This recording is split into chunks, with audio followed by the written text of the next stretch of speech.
সেই সকালবেলা আসছিলাম, আসার পর হচ্ছে ফ্রেশ হয়ে শুতে শুতে প্রায় ওই 6টার মতন বাজে, আর এখন বাজে ঘড়িতে প্রায় 9:30 কি 10:45 মতন।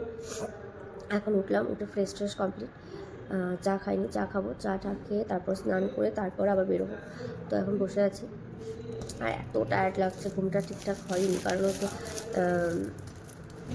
ওই মাঝখানে কালকে সারাটা রাত ঘুমাতে পারিনি, তারপর আজকে হচ্ছে ওই মোটামুটি 3-4 ঘন্টা ঘুমালাম, তো ঘুমটা ঠিকঠাক সেরকম হয়নি। তো পরে একবার যদি দুপুরের দিকে পারি তখন একবার একটু ঘুমাতে হবে। তো আর এখন হচ্ছে চা খেয়ে তারপর স্নান করবো, স্নান করে রেডি হবো। তো চলো সন্ধ্যাপর দেখতে থাকো। আমি যা চেয়েছি তুমি তা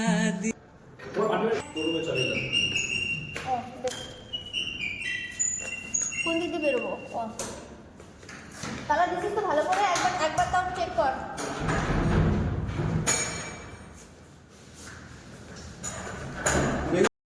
আমরা এখানেও প্রচুর লেট করে বেরিয়েছি, আমরা এই কয়েকজন, সবাই ততক্ষণে অলরেডি চলে গেছে। আর আমরা আস্তে ধীরে রেডি হয়ে তারপর গিয়ে পৌঁছালাম। এই তো এখন হচ্ছে আমরা এখানে ব্রেকফাস্ট করে নেব, কারণ ততক্ষণে অলরেডি সবার কমপ্লিট।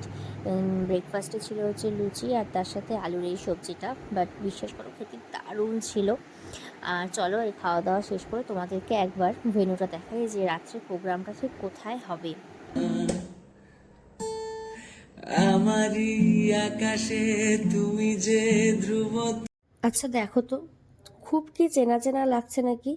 যারা কয়েক বছর আগে মা সিরিয়ালটা প্রচুর দেখতে, তারা আশা করে চিনতেই পেরেছো। এই শুটিংটা কিন্তু এখানেই হতো, শুধু এটা না, এরকম অনেক শুটিং হয়েছে এখানে। ওই তো দিও না, অসুবিধা না। আমরা এখন কোথায় যাচ্ছি? আমরা গঙ্গার ঘাটে। আমরা এখন যাচ্ছি কালী গঙ্গার ঘাটে। ইয়েস, পায়ে হেঁটে হেঁটে এখান থেকে একদম সামনে।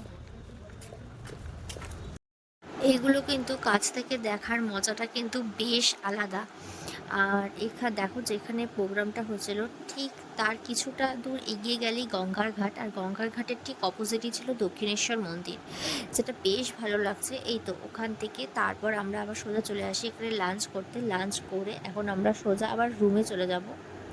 রুমে গিয়ে ভেবেছিলাম একটু রেস্ট নেব, কিন্তু বিশ্বাস করো এদের জ্বালা এক ফোঁটাও ঘুমাতে পারিনি। এখন এখানে আমরা নিয়ে বসলাম আমাদের গল্পের ভান্ডার। এই ছিল আজকে একটি ছোট্ট শর্টস। দেখা হচ্ছে আমরা খুব তাড়াতাড়ি নেক্সট শর্টসে। Bye bye.